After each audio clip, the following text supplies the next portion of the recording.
Hello friends, nice to see you once again. Last lecture में हमने कुछ definitions देखे थे और उसका अंतिम डेफिनेशन जो देखा था वो है liability. Liability means the amount payable by the business, payable by the business. Business ने ये पैसा किसी न किसी को चुकाना है, जैसे कि टैक्स पेबल टू गवर्नमेंट, मतलब बिजनेस की ये लायबिलिटी हुई। बच्चा, मैंने लोन लिया है बैंक से तो रिटर्न करना पड़ेगा। रेंट मैंने 2-4 महीने का भरा नहीं है तो ये मुझे वापस करना पड़ेगा जी। इसको बोलते हैं आउटस्टैंडिंग एक्सपेंस। रेंट, सैलरी नहीं चुकाया। लायबिलिटी बोलेगा तो एक प्रकार का हमारा कर्जा है। We are in date. Date यानी कर्जा। ठीक है, आज मैं और आगे बढ़ रहा हूं, कुछ डेफिनेशन और लूंगा। Next, it is today's lecture number 3 बेटा।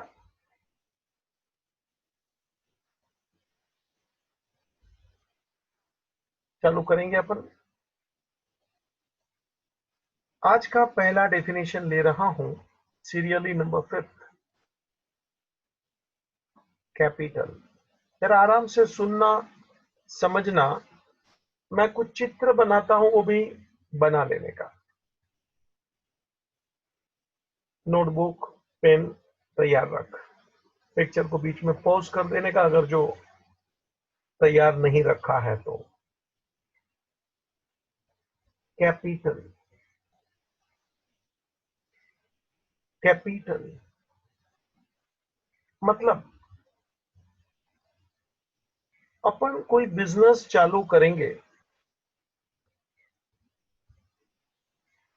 उस बिजनेस में प्रोप्राइटर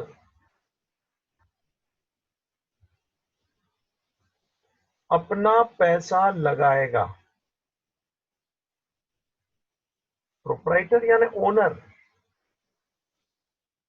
बिजनेस में पैसा लगाएगा, मतलब amount invested into the business. पैसा लगाना, amount invested into the business. पैसा लगाना, इट इज कॉल्ड कैपिटल। आपको जितना पैसा लगाना है आप बिजनेस में लगा सकते हो। He is the owner of the business. मगर याद रखना एक खास बात, मिस्टर राम ये प्रोप्राइटर है और बिजनेस का नाम है मैसर्स अयोध्या। तो मैंने जानबूझ के नाम बताया, प्रोप्राइटर बताया, क्योंकि मुझे एक बात तेरे खोपड़ी में डालना है कि राम जो पैसा अयोध्या में लगाएंगे वो उसका कैपिटल होगा। मान लो उसने 5 लाख रुपया लगाया तो 5 लाख उसका कैपिटल होता है जी। अब किसने पैसा दिया? राम, प्रोप्राइटर ने। पैसा किसको मिला? बिजनेस को, मैसर्स अयोध्या। तो याद रखना, अयोध्या के लिए ये पैसा जो 5 लाख रुपया मिला, सावधान, ये 5 लाख बिजनेस के लिए, ये जो कैपिटल का पैसा मैं बोल रहा हूं for business, this is liability. Liability मतलब अमाउंट पेबल। अभी बताया ना, बिजनेस ने ये पैसा प्रोप्राइटर को रिटर्न करना चाहिए। ये एक सोच आपको क्रिएट करना है। मतलब मुझे यहाँ एक ऐसा करके आपके खोपड़ी में बात रखना है। याद रखना, बिजनेस एक बाजू होता है और प्रोप्राइटर दूसरी बाजू होता है जी। बिजनेस एक बाजू होता है, प्रोप्राइटर मतलब आपको दोनों में लाइन खींच के रखना है। बोथ आर, ऐसे देखने जाए लीगल में, कानून में दोनों सेम है कि राम का ही तो ये बिजनेस है। लेकिन जब आप एक सोच रखेंगे तो ये दोनों, proprietor and business both are separate entity, दोनों का अस्तित्व अलग है। सेपरेट एंटिटी, दोनों का अस्तित्व अलग है। तो ये वाक्य वापस, प्रोप्राइटर ने जो कैपिटल बिजनेस को दिया बच्चा, बिजनेस के लिए वो 5 लाख रुपया तो लायबिलिटी है, क्योंकि बिजनेस से ये पैसा प्रोप्राइटर को रिटर्न करना है जी। So it is the liability, ये पैसा वापस कर। मुझे डेफिनेशन देना, ये ठीक है, ये समझदारी एकदम क्लियर कट के प्रोप्राइटर बिजनेस में पैसा लगाएगा, दैट इज कॉल्ड कैपिटल। अब मुझे डेफिनेशन देना है, जरा सुनना। अकाउंट में कैपिटल का डेफिनेशन क्या बेटा, प्लीज से जरा सुन ले। कौन सा कैपिटल का डेफिनेशन मैं दे रहा हूं, सुना रहा हूं, जरा सुन। Excess of assets over liabilities is called capital. Excess of assets, assets यानी प्रॉपर्टी अपन ने देखा है, लायबिलिटी यानी अमाउंट पेएबल, बिजनेस ने जिसको जिसको जो जो पैसा चुकाने का बाकी है, इसको लायबिलिटी। तो बच्चा,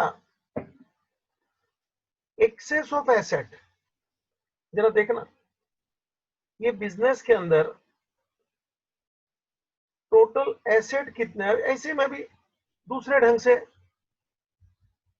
कैपिटल की डेफिनेशन की बात कर रहा हूं। पहले सीधा बताया 5 लाख, अभी जरा दूसरे ढंग से, ये बिजनेस में टोटल एसेट्स कितने हैं। टोटल एसेट बोलेंगे तो बाबूजी, एसेट कितने प्रकार के होते हैं, तो क्या लैंड, बिल्डिंग, मशीन, मोटर, कुछ भी बोल, स्टॉक, गुड्स कितना है बिजनेस में, गुड्स सबका टोटल मार भाई। मान लो अपने बिजनेस में 15 लाख का टोटल हुआ एसेट का, और लायबिलिटी कितनी है, जैसे कि बैंक का लोन है तो क्या वो सर लायबिलिटी है।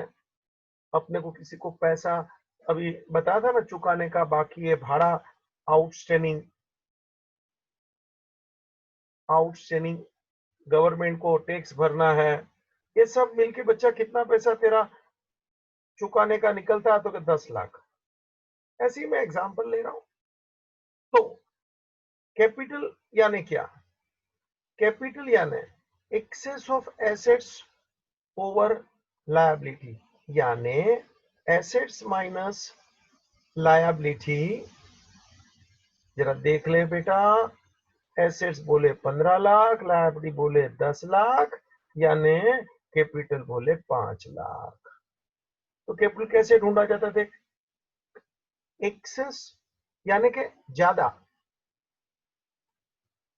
एक्सेस ऑफ एसेट, एसेट का अमाउंट लायबिलिटी के अमाउंट के ऊपर कितना है, that is called capital. Excess of assets over liability, repeat कर, घबराना शर्माने का नहीं। पिक्चर का गाना अपन कैसे गाते हैं, म्यूजिक के साथ गाते हैं, टोना। तो मैं भी जैसे बोलता हूं, जैसे बातें करता हूं, मेरे साथ बोलने का, विचार करने का रखना। आगे बढ़ने की ये पहली शर्त है तेरे लिए ना। इसमें शर्म संकोच क्यों भाई, सीखना है, समझना है, खोपड़ी में डालना है, तो बोलना पड़ेगा, पढ़ना पड़ेगा, रिपीट करना पड़ेगा, जरूरी है। हर चीज जो जरूरी है प्रोग्रेस के लिए करना चाहिए। Definition, access of assets over liabilities is called capital. Repeat, excess of assets over liabilities is called capital। एक बार और, excess of assets over liabilities is called capital। बाबूजी, तो ये अपना कैपिटल का पूरा मसाला तेरे को सुप्रत है। पहले मैंने राम बताया, अयोध्या बताया, राम ने 5 लाख लगाया बताया था। ये सिंपल डेफिनेशन था, amount invested into the business. चल बेटा, नेक्स्ट डेफिनेशन मैं आगे ले रहा हूं, ड्राइंग्स।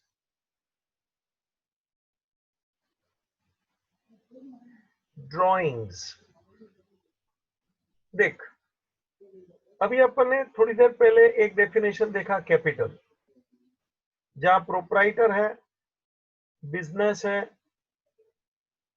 वही बात मैं वापस करता हूं, प्रोप्राइटर का नाम मैंने रखा था राम, बिजनेस का नाम रखा था अयोध्या। ठीक है, अब ये प्रोप्राइटर, उसको घर के लिए पैसा चाहिए बच्चा, घर खर्च के लिए, तो क्या सर जी यहां से लेगा बिजनेस में से। बिजनेस में से वो कुछ भी चीज ले रहा है, मान लो अपनी, ऐसे दूसरा उदाहरण, अपनी गेहूं चावल शक्कर की दुकान है, प्रोविजन स्टोर, तो अपने घर में जो गेहूं चावल आएगा अपने दुकान से ही आएगा ना बेटा, यानी कि गुड्स। सीधी बात है, अपन थोड़ी बाहर बाजार में लेने को जाएंगे मार्केट में। जब अपन गांव को बेचते हैं तो अपन थोड़ी गांव में से लेने को जाएंगे, गेहूं ला रहे चावल ला रहे। I will take from my own business, चाहे पैसा हो चाहे गुड्स हो, कोई भी प्रकार की जरूरत है। मान लो घर का सफाई करना है, दुकान के 2 आदमी लोग को बोल दिया दिवाली में, बाबूजी जरा 7 दिन घर पे जाइए, वहां घर पे सर्विस दीजिए दिवाली में, चलो भाई मदद करो, सब सफाई ले झाड़ू। मुझे क्या बोलना है, आप देखिए, प्रोप्राइटर बिजनेस में से कुछ भी ले रहा है, कुछ भी ले रहा है मतलब प्रोप्राइटर विड्रॉ समथिंग। ये शब्द पकड़, विड्रोज फॉर ये बहुत सबसे जरूरी, विड्रो यानी लेना, निकालना, फॉर पर्सनल यूज। एक शब्द और ले, domestic use. Please see, proprietor withdraws from the business for his personal use, domestic use, चाहे रोकड़ा लेवे, चाहे गुड्स लेवे, चाहे कोई चीज लेवे, यहां तक की सर्विस लेवे। बोला ना, ये घर के लिए अपन बिजनेस में से ये चीज वापर रहे हैं, तो anything withdrawn bye proprietor from the business for his personal use, ये 2 शब्द बराबर ध्यान रखना। वो विड्रॉ कर रहा है और वो पर्सनल यूज के लिए कर रहा है। ये पर्सनल यूज सबसे ज्यादा जरूरी शब्द है बेटा, कि वो बिजनेस में से पर्सनल यूज के लिए कोई भी बेनिफिट ले रहा है। Let me give one more example. बाबूजी, ये मिस्टर ना राम लिया है, बाबूजी वो लव और कुश के स्कूल का फीस भरना है रे, तो राम ने बिजनेस में से चेक निकाल के दे दिया उसकी स्कूल वालों को और फी भर दिया। सुना? तो बिजनेस में से बच्चों का फीस भरा बच्चा। This is also one type of personal use, domestic benefit हुआ रे, खुद का फायदा हुआ बिजनेस में से। तो fees paid out of business for sun, daughter, कोई मेडिकल का खर्चा है और वो खर्चा आपने बिजनेस में से चुका दिया। मोबाइल का बिल है, घर का इलेक्ट्रिक का बिल है, बिजनेस में से चुका दिया। अब देखिए ना, मैं कितने एग्जांपल दे रहा हूं कि मोबाइल का बिल, इलेक्ट्रिक का बिल बिजनेस में से चुकाया, ये उसका पर्सनल एक्सपेंस है, लेकिन पैसा राम ने बिजनेस में से चेक फाड़ के दे दिया उसको। ये बिजनेस का खर्चा नहीं है। घर का इलेक्ट्रिक बिल, घर का भाड़ा, रेंट, बच्चा पैसा बिजनेस में से निकाला, चेक बिजनेस में से दिया। तो वापस सुन ले बाबूजी, एनी कैश और any goods, any asset withdrawn by proprietor for personal use, ये सबसे इंपॉर्टेंट बात है, personal use, it is called drawing. दिख रहा है ना, देख ना, अभी ऊपर का और ये दोनों को मैं आमने सामने रखता हूं तेरे लिए। ये चित्र में देख, कैपिटल में मतलब प्रोप्राइटर पैसा लगा रहा है, एरो देख ऊपर दिख रहा है, और ड्राइंग में देख एरो उल्टा आया, प्रोप्राइटर कुछ ले रहा है बिजनेस में से, सीधी बात है। एक शब्द और बोल देता हूं बाबूजी, जैसे जैसे प्रोप्राइटर ड्राइंग करेगा मतलब पैसा निकालेगा, याद रखना, जैसे जैसे प्रोप्राइटर ड्राइंग करेगा बिजनेस में से पर्सनल यूज के लिए, याद रखना, बिकॉज ऑफ ड्राइंग यानी कि ड्यू टू ड्राइंग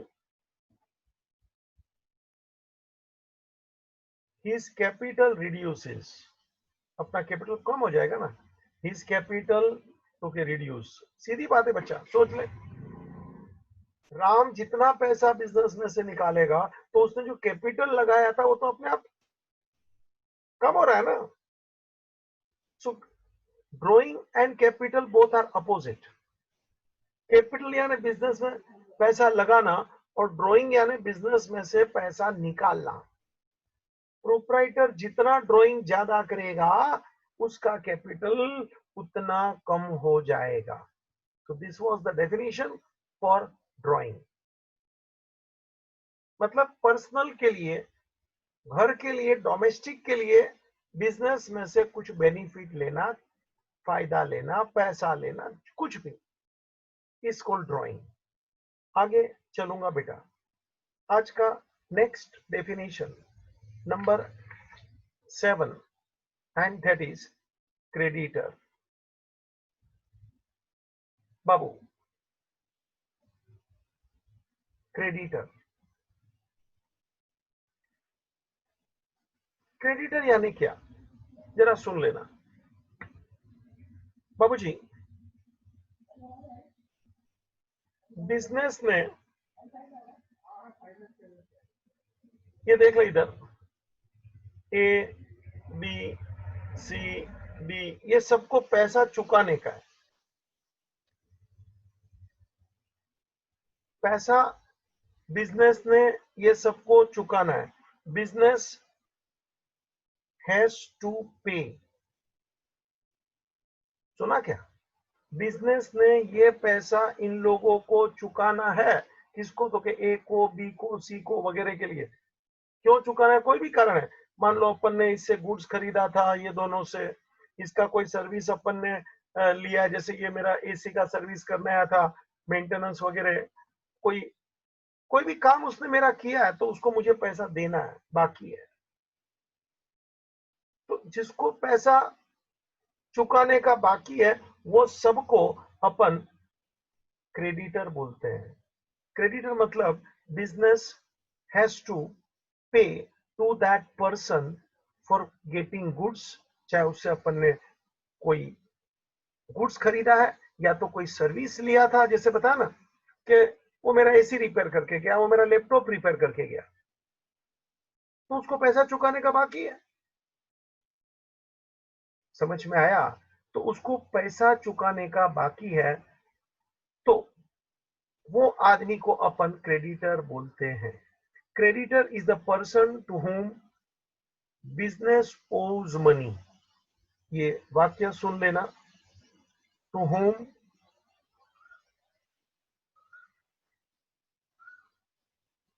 बिजनेस ओज मनी। बेटा ओज यानी हैज टू पे, ओज यानी हैज टू पे, मतलब बिजनेस ने उसको पैसा देना है कोई भी कारण से, तो वो मेरा क्रेडिटर बन गया। अब मुझे दूसरा उल्टा डेफिनेशन देना है बाबूजी, मुझे उल्टा डेफिनेशन देना है, जरा देख लेना। मैं दूसरा डेफिनेशन चालू कर रहा हूं, जैसे क्रेडिटर बताया, ऐसे नेक्स्ट डेफिनेशन मुझे बोलना है डेटर। ये दोनों डेफिनेशन बराबर उल्टे हैं। क्रेडिटर अभी क्या बताया, बिजनेस ने पैसा देना, देखिए ABCD बाबूजी। अब जरा यहां देख लेना, mister x, mister Y, mister Z, ये सबसे हमको पैसा वसूलना बाकी है बेटा। जरा देख ले, पर्सन हैज टू पे टू बिजनेस, उधर क्या था, बिजनेस हैज टू पे टू पर्सन, यहां person XYZ, person XYZ has to पे टू बिजनेस। देखना, हैज टू पे ये शब्द सिंपल है, हैज टू पे का नीचे लाल लाल देख, ओज, आराम से समझ। पर्सन, अभी डेटर की बात करता हूं, पर्सन हैज टू पे टू बिजनेस, क्यों, कोई कारण, बाबूजी हमने किसी को गुड्स बेचा है, हमने किसी का कुछ काम किया तो हमको उससे कमीशन लेना है, हमने उसको कुछ सर्विस दिया है तो हमको उससे पैसा वसूलना है। तो कोई भी कारण से, चाहे हमने उसका काम किया है, चाहे हमको उससे कमीशन का पैसा लेना है, चाहे हमने उसको गुड्स बेचा है, कुछ भी हमने उसका काम किया तो हमको उससे पैसा लेना है। मतलब क्या हो गया, ही हैज टू पे टू बिजनेस। क्या बोला भैया, ही हैज टू पे, वो शब्द हैज टू देख मैंने ऊपर लिखा है, हैज टू पे दोनों तरफा लागू पड़ता है, इसलिए हैज टू पे शब्द मैंने बराबर ऊपर बिठा के रखा है, हैज टू पे। तो XYZ हमारे डेटर है बच्चा, ABCD हमारे क्रेडिटर है बच्चा। और अभी सुन ले, debtor is the person who ओज मनी टू बिजनेस। वापस बोलता हूं, debtor is the person, debtor is the person who, debtor is the person who ओज मनी टू द बिजनेस। जरा देख ले दोनों डेफिनेशन में क्या अंतर है। क्रेडिटर बोलेगा तो टू होम बिजनेस ओज मनी, और डेटर बोलेगा तो debtor is the person who ओज मनी टू बिजनेस। बराबर देख लो, बिजनेस बराबर बीच में है। अपने को डेटर से लेना है, अपने को क्रेडिटर को देना है, दिखता है क्या, बिजनेस बराबर है बीच में। एकदम शांति से देख, XYZ उससे पैसा लेना है, वो हमारे डेटर है, और ABCD उसको मुझे पैसा चुकाना है, तो वो मेरे क्रेडिटर हुए। मैं एक आध उदाहरण ऐसे देता हूं, तू जरा सोचना, थोड़ा नाटक, थोड़ा टाइम पास, जरा ध्यान देना। बाबूजी, मैंने गुड्स बेचा, मैंने यानी बिजनेस में सोल्ड गुड्स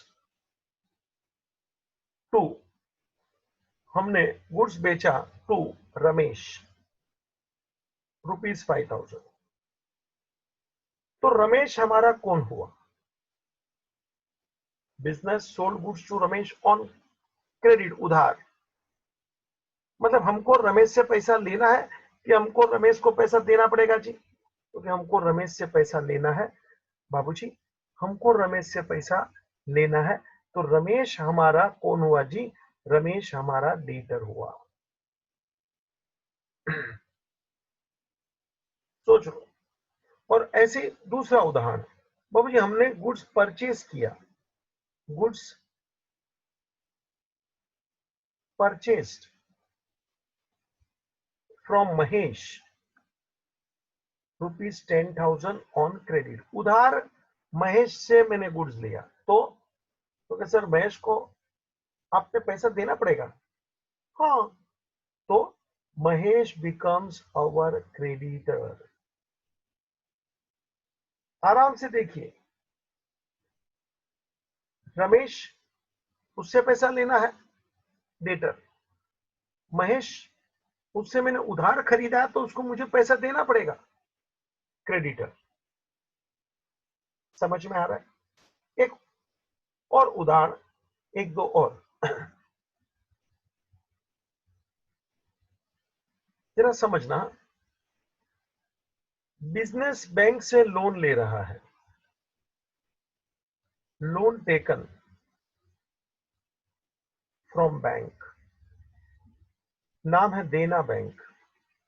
बेटा 1 लाख का मैंने लोन लिया, बताइए देना बैंक मेरा कौन हो गया? आंसर क्रेडिटर, क्योंकि मुझे उसको पैसा देना पड़ेगा ना। याद रखना, क्रेडिटर का मतलब होता है हमारी लायबिलिटी। क्रेडिटर का मतलब होता है हमारी लायबिलिटी। क्यों? क्योंकि लायबिलिटी का मतलब वी हैव टू पे। और हाँ, एक आखिरी उदाहरण ले ले, एक आध और भी शायद दे दो। चलो, बिजनेस ने अपने एक वर्कर को एडवांस गिवन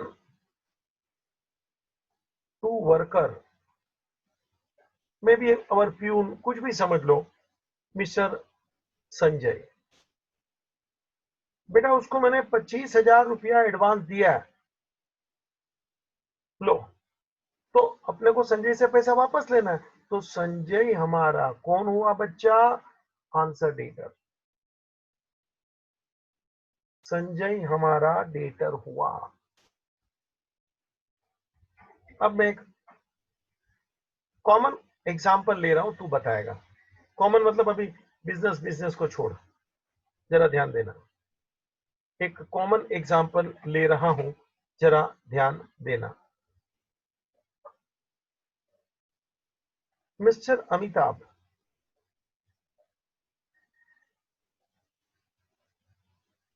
सोल्ड गुड्स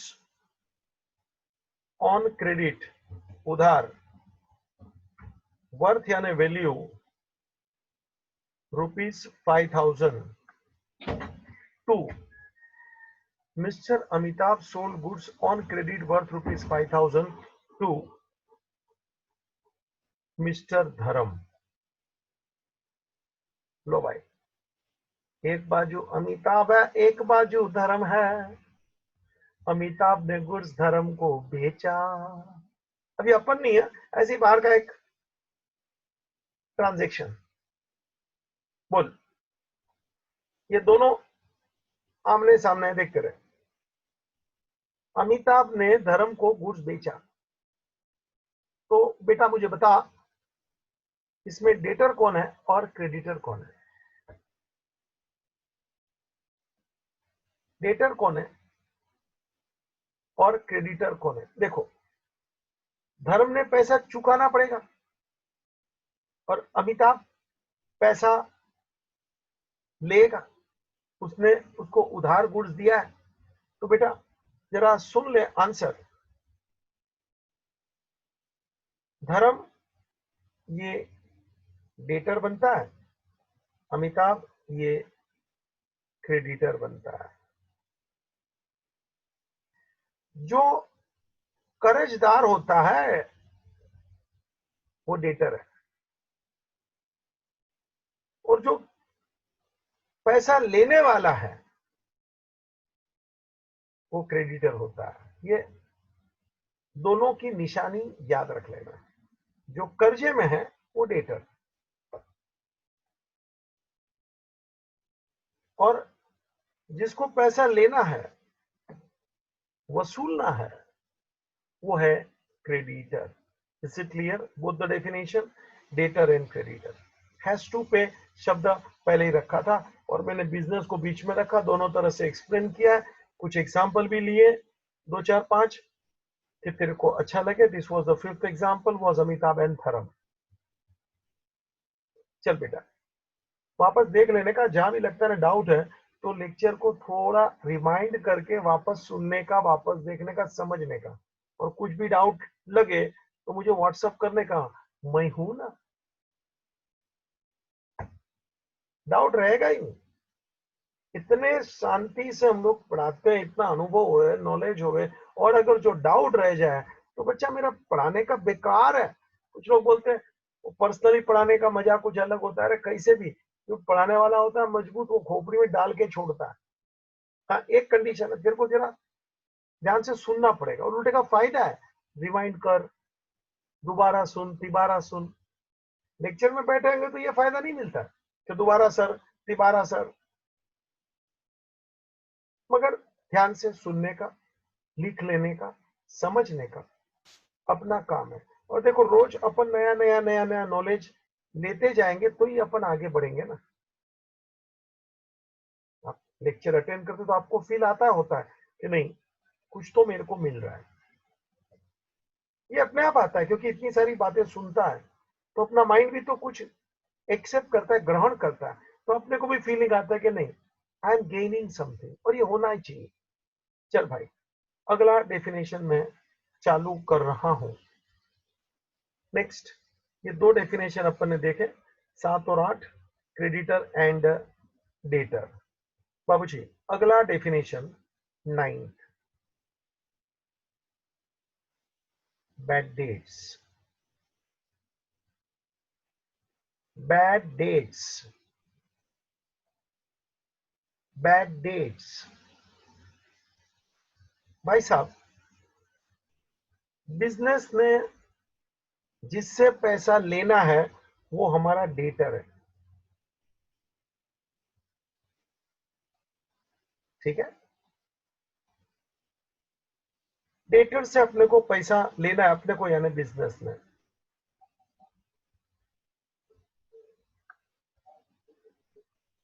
बराबर है। अब कोई कारण से कोई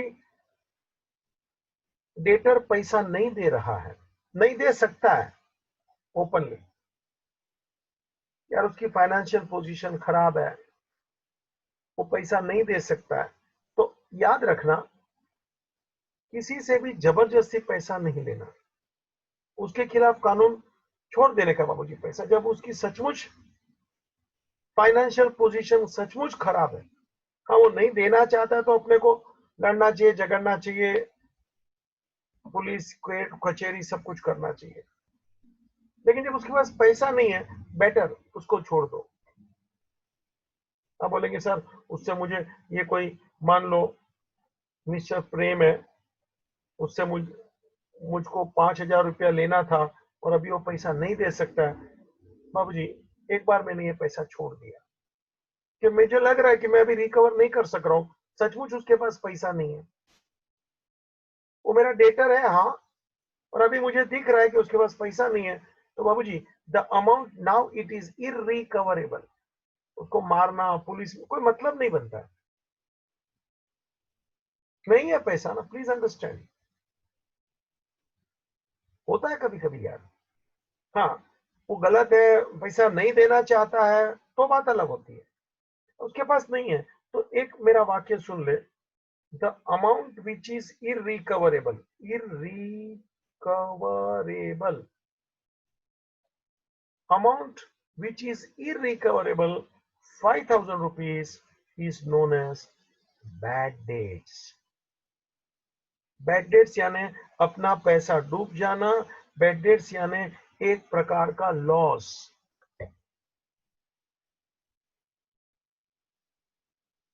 डेटर बैड हो गया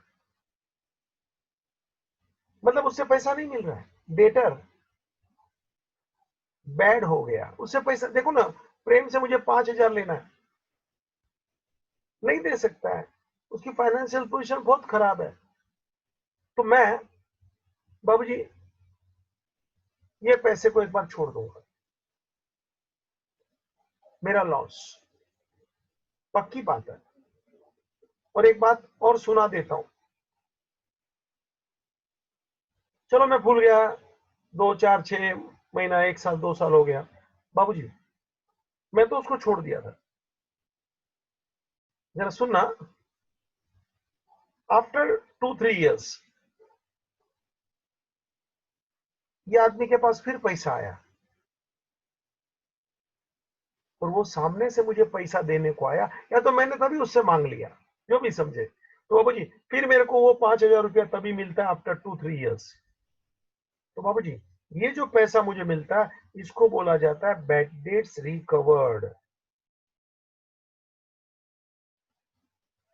देखिए ना, ऊपर पैसा जब छोड़ दिया, भूल जाओ, लॉस समझ लो, बैड डेट्स।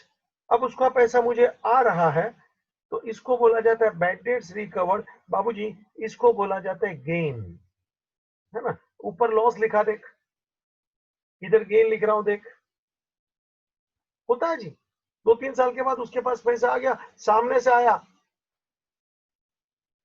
कि साहब जी आपके पैसे ले लो, वो टाइम पे मेरा समय बहुत खराब चल रहा था, मैं नहीं दे सका। बाबूजी होता है, किसी का भी ऋण बाकी रख के ये दुनिया में से नहीं चला, नहीं जाने का। आपको क्या लगता है ऊपर वाला देखता नहीं है? बहुत गलत सोचता है। कभी बेईमानी या तो किसी का पैसा खा जाना, ऐसी मेहरबानी करके नियत नहीं रखना। नियत तो अच्छी होनी चाहिए। नियत जिसकी अच्छी है, किस्मत उसकी दासी है।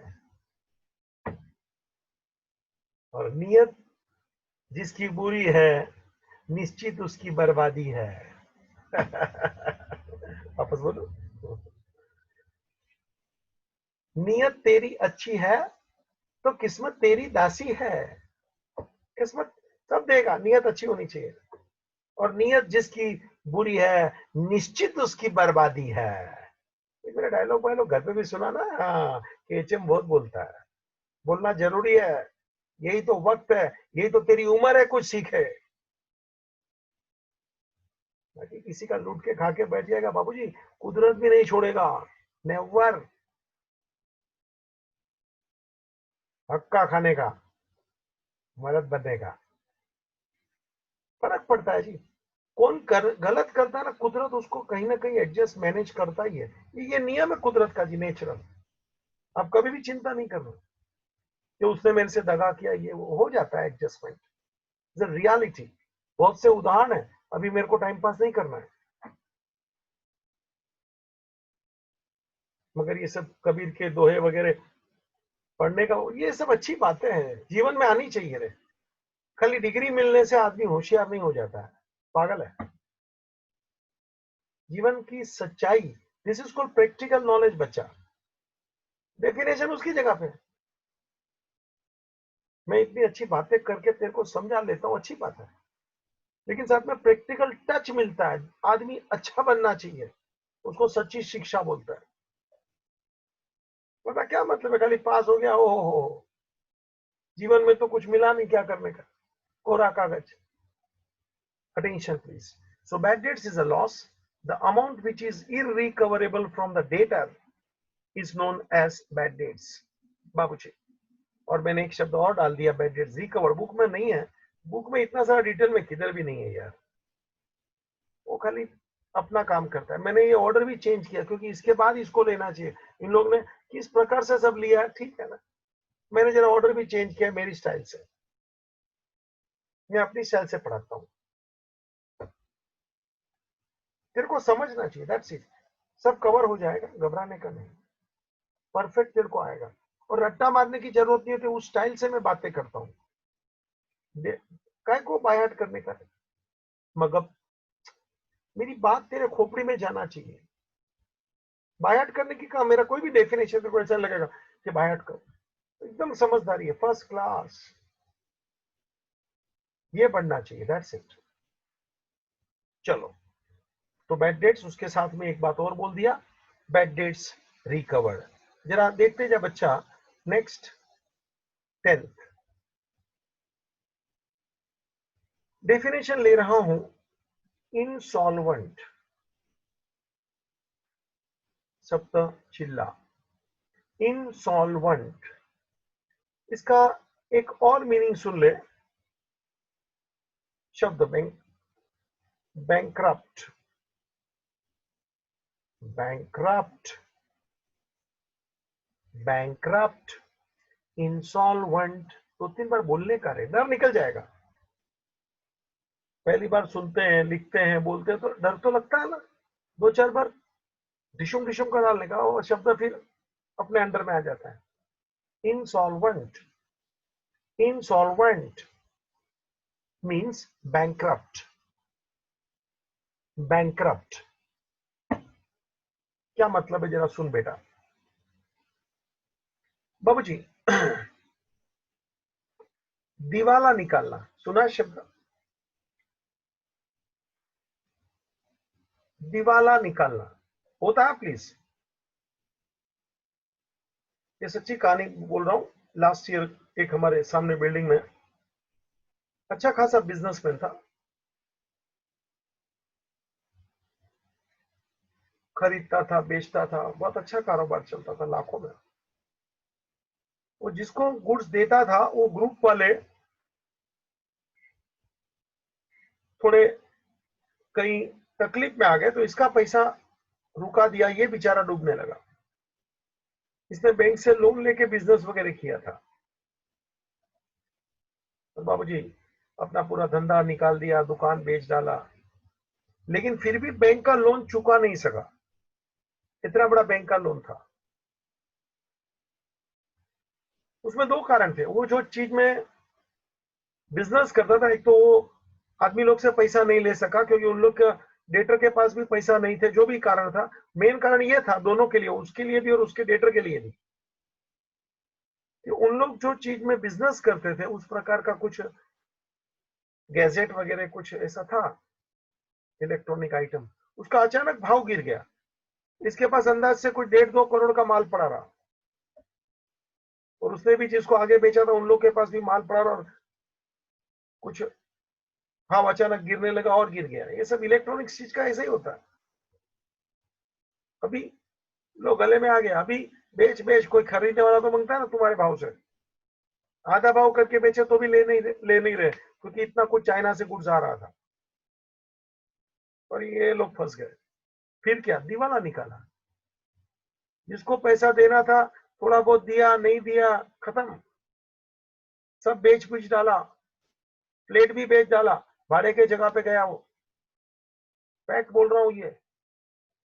छोटा मोटा इन्वेस्टमेंट था बीवी के, जो भी है वो उसके पास, अच्छा बाबूजी गाड़ी वगैरह सब बेच डाला। सच्ची कहानी बोल रहा हूं। दिवाला निकालना इसको बोलते हैं, सावधान, इंसॉल्वेंट। अभी जरा डेफिनेशन के माहौल में सुन कि इंसॉल्वेंट किसको बोलते हैं। द पर्सन, इंसॉल्वेंट किसको बोलते हैं? A person whose liabilities are more than assets। बेटा लायबिलिटी मैंने कहा ज्यादा है एसेट से। अब ये मैंने उदाहरण दिया ना, उसका लायबिलिटी बहुत सारा था बेटा, प्लेट भी बेच डाला, जबरदस्त। जो भी होगा अमाउंट तो मुझे मालूम नहीं है, लेकिन अंदाज से मान लो 5 करोड़ का लायबिलिटी था। उसने अपना सब एसेट बेच डाला, प्लेट बेच डाला, गुड्स बेच डाला, सब कुछ बेच डाला बाबूजी, गाड़ी बेच डाला, तो 3 करोड़ आया सर। अभी बताओ, तो 2 करोड़ अभी भी वो नहीं चुका सकता है। ये उसका लायबिलिटी का अमाउंट, ये उसका एसेट का अमाउंट, बाबूजी बैंक वगैरह का, दूसरे लोगों का, इतना पैसा उसने डुबाया। ही कुड नॉट पे। तो सामने वाले के लिए ये बैड डेट्स हो गया, अपने लिए नहीं, उसके लिए बैड डेट्स। अभी सुना है ना डेफिनेशन। क्या करें, अभी पैसा ही नहीं है। अभी वो छोटा मोटा कुछ काम नौकरी धंधा करता है, थोड़ा बहुत घर चलते तो ठीक है। This is the fact. सबको लागू पड़ता है जी, समय कभी भी चेंज हो सकता है। तो liabilities more than assets, the person is known as insolvent। यानी कि बैंकरप्ट। अब उसने अपना सब बेच कुछ डाला, उसमें से 3 करोड़ आया, उसकी लायबिलिटी 5 करोड़ थी, इसको देना था, उसको देना था, बैंक को देना था, सबको मिला के 5 करोड़। तो सर 2 करोड़ तो नहीं दे सकता है, वो आदमी को इंसॉल्वेंट बोला जाता है। याद रखना, liabilities more than assets, person is called insolvent. बाबू जी उल्टा नेक्स्ट डेफिनेशन इंसॉल्वेंट, 11वां डेफिनेशन ले ले, सॉल्वेंट। इंसॉल्वेंट यानी दिवाला निकालना, पैसा नहीं चुका सकता है, उस पर्सन को बोला जाता है इंसॉल्वेंट। उल्टा बाबूजी, a person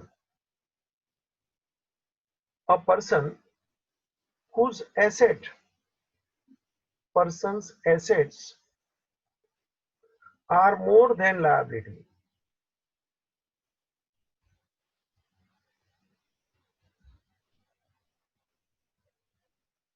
or equal, assets are more or equal to its liabilities, तो इस आदमी को सॉल्वेंट बोला जाता है। इस आदमी को सॉल्वेंट बोला जाता है, मतलब he can pay all his debt, कर्जा चुका सकता है वो अपना। भाभी उसके पास बहुत पैसा है, तो वो अपना पूरा कर्जा चुका सकता है। मान लो उसके पास सब एसेट मिला के मान लो 5 करोड़ का है, तो 50 लाख का है, जो बुक में लिखा है वही अमाउंट लेता हूँ चल, और उसकी लायबिलिटी तो 30 लाख की है सब मिला के, तो आराम से अपने एसेट में से अपनी लायबिलिटी चुका लेगा, बच्चा देख ले, तो ये आदमी को अपन सॉल्वेंट बोलते हैं, क्योंकि उसके assets are more than liability. यहां तक इक्वल हो गए, इक्वल मतलब उसके एसेट भी 30 लाख, लायबिलिटी भी एग्जैक्ट 30 लाख, फिर भी वो अपने सब लायबिलिटी वाले को पैसा चुका सकता है, कॉलर ऊंचा करके घूम सकता है, भाई किसका पैसा बाकी नहीं रखा है अपन ने, 30 लाख था, 30 लाख चुका दिया, एक पैसा बाकी नहीं है। Such person is called solvent. तो सॉल्वेंट का मतलब होता है भाई साहब, जो आदमी अपनी सब लायबिलिटी चुका सकता है उसको अपन सॉल्वेंट बोलते हैं। Is it clear?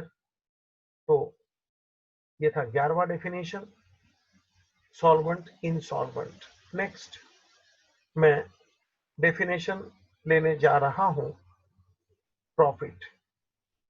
Simple profit कोई भी समझ सकता है, कोई बड़ी बात नहीं है। What is the meaning of profit? मुनाफा, फायदा, गेन, प्रॉफिट। सीधी सी बात है जी। ये बॉलपेन मान लो आपने 15 रुपये में खरीदा है, तो आपकी कॉस्ट है 15 रुपया, और आप उसको बेच रहे हो, सेलिंग प्राइस मान लो 20 रुपया, तो सीधी बात है बेटा 5 रुपया तेरा प्रॉफिट है। खरीद कीमत से 5 रुपया ज्यादा में मैंने बेचा, तो 5 रुपया मेरा प्रॉफिट है। तो profit means selling price of the goods is more then the cost. Cost यानी अपना खर्चा, कॉस्ट यानी अपनी खरीद कीमत, है ना 15 रुपया, सेलिंग प्राइस 20 रुपया, तो सीधी बात है 5 रुपया तो कि मेरा प्रॉफिट है। बाबू जी ऐसे कुछ भी अपन एग्जांपल ले सकते हैं जो बुक में दिया है, कि हमने कोई भी खर्चे किए, गुड्स वगैरह खरीदा 30,000 का, और उसको 50,000 में बेचा बाद में, तो 20,000 का प्रॉफिट हुआ। सीधी बात है कि अपन ने गुड्स खरीदा, उसके साथ कुछ खर्चे भी किए, 30,000 का अपना टोटल खर्चा वगैरह हुआ, और अपन ने इसको बेचा, सोल्ड फॉर, इसको अपन ने बेचा सोल्ड फॉर तो कि 50,000, तो इसमें से इसको माइनस कर, तेरे को मिलेगा प्रॉफिट, देख ले बेटा 20,000, है ना। So profit means you are gaining something. बेटा उल्टा भी हो सकता है कि अपन सोचते हैं कि अपन बिजनेस करेंगे बेटा उसमें लॉस भी तो हो सकता है। Next 13 loss. कैसे लॉस हो सकता है? क्योंकि अपना कॉस्ट जो है more, cost is more than selling price. हो सकता है ना। अभी मैंने वो गैजेट वाले का उदाहरण दिया, बाबूजी उसने एक गैजेट मान लो कोई भी अमाउंट ले रहा हूं, बाबूजी अभी यहाँ जो अमाउंट लिया वही लेने दें कि 60,000 का मान लो उसने माल लिया है कॉस्ट, और उसका वो सेलिंग कर रहा है, अभी भाव कम हो गया तो 50,000 में, मतलब सीधी बात है 10,000 जो है वो उसका लॉस है। मतलब selling price is less than his cost. Cost बेटा उसका ज्यादा है, देख लेना, तो वो लॉस में चलेगा अपना बिजनेस। जिसका सेलिंग प्राइस ज्यादा है तो उसका बिजनेस प्रॉफिट में चलेगा। Are you getting my point भाई साहब? एक दो सिमिलर डेफिनेशन और ले लेता हूं, छोटे छोटे हैं, don't worry please. Next, revenue. शब्द रेवेन्यू, देखो कपड़े की दुकान है तो मालिक कपड़ा बेच रहा है, बिजनेस कपड़ा बेच रहा है, पैसा आएगा, तो सीधी बात है ना, it is income for that business. तो जो बिजनेस को इनकम आएगा, अपना ये कपड़े का जो कामकाज है, क्लोथ मर्चेंट,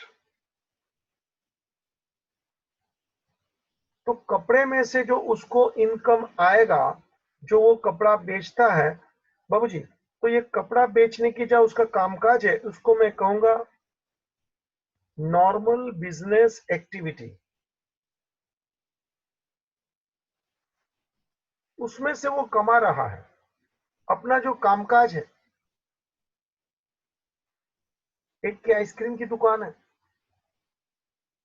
तो आइसक्रीम बेचता है, बनाता भी है, खरीदता भी है और बेचता भी है।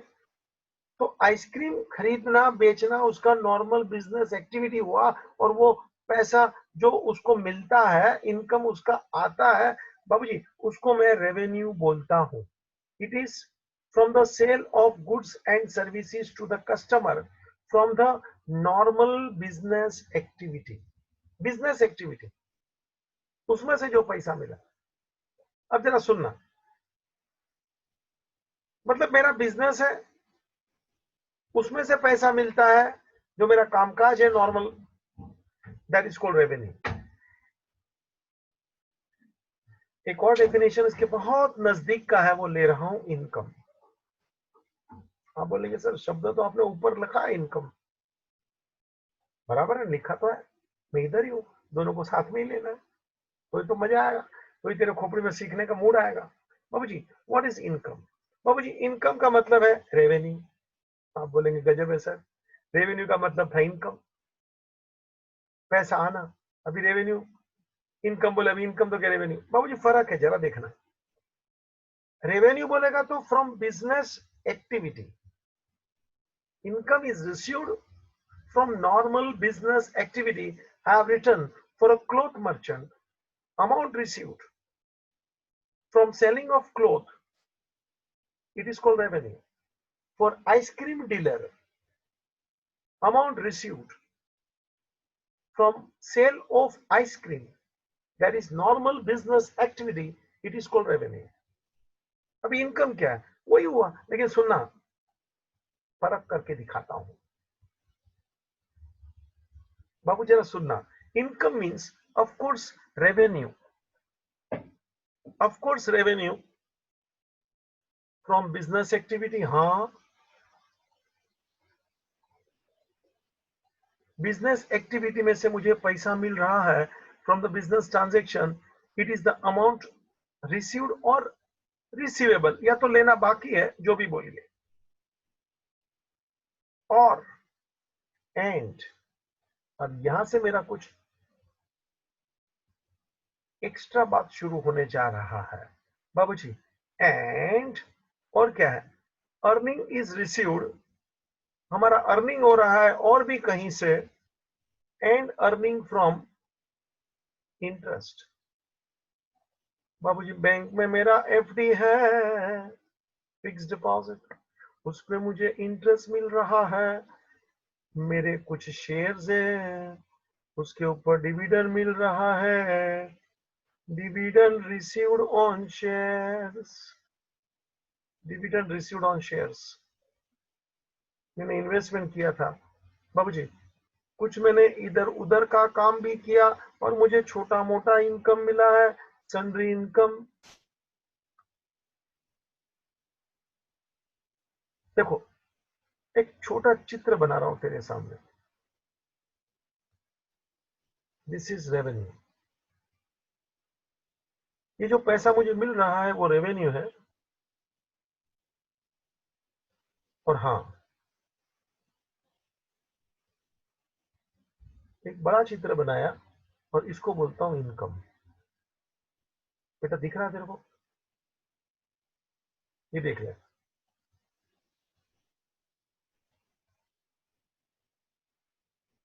ये इनकम। क्या हुआ मतलब, इनकम के अंदर रेवेन्यू आ ही जाता है। क्योंकि जब रेवेन्यू बोलेगा ना, तो यहां एक बात खास साफ सुन लेना, जब मैं रेवेन्यू बोलेगा ना तो यहां बाबूजी ये बिजनेस एक्टिविटी में से ही आता है।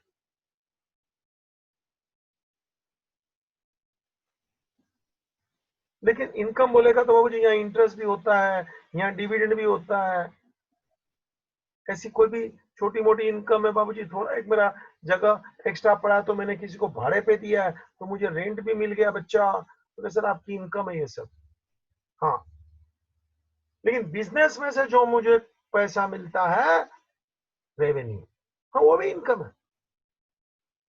तो अपने को कभी कभी बोलने का लिहाज रखना पड़ता है। समझ में आया कि रेवेन्यू बोलेगा तो बिजनेस जो अपन करते हैं उस एक्टिविटी में से जो पैसा मिलता है, that is called revenue, it is income. But income is little wide definition. The definition of revenue is covered in income. Income का डेफिनेशन देख ना, बड़ा है चित्र देख मेरा, समझ में आ रहा है? तो ठीक है बेटा। So revenue from business activity, income बोलेगा तो बिजनेस एक्टिविटी का भी पैसा मिला और कोई भी पैसा मिला, सब मिला इनकम। वो जी कपड़े की दुकान वाले को ब्याज मिला है, वो उसकी इनकम है, रेवेन्यू नहीं है। वापस वापस, कपड़े की दुकान वाले को ब्याज की इनकम हुई, वो इनकम जरूर है ब्याज, लेकिन उसका रेवेन्यू फ्रॉम द बिजनेस नहीं है, क्योंकि बिजनेस तो उसका कपड़ा बेचना है ना। समझा? कपड़े की दुकान वाले को ब्याज मिला एफडी पे, तो इनकम तो है ना, लेकिन उसको आप रेवेन्यू नहीं बोल सकते हैं, क्योंकि रेवेन्यू तब बोलना चाहिए जो उसका बिजनेस एक्टिविटी है उसमें से उसको पैसा आवे। अभी वो कपड़े की दुकान वाला ने एफडी किया था, उसमें से ब्याज मिल गया, हाँ इनकम है, but it should not be called as a revenue. कपड़े में से पैसा आता रहे वो उसका रेवेन्यू है। Please see this small picture also, that makes everything clear. बहुत से डेफिनेशन लिए हैं और अभी भी बहुत से लेने बाकी है। Just ending meeting here, thank you.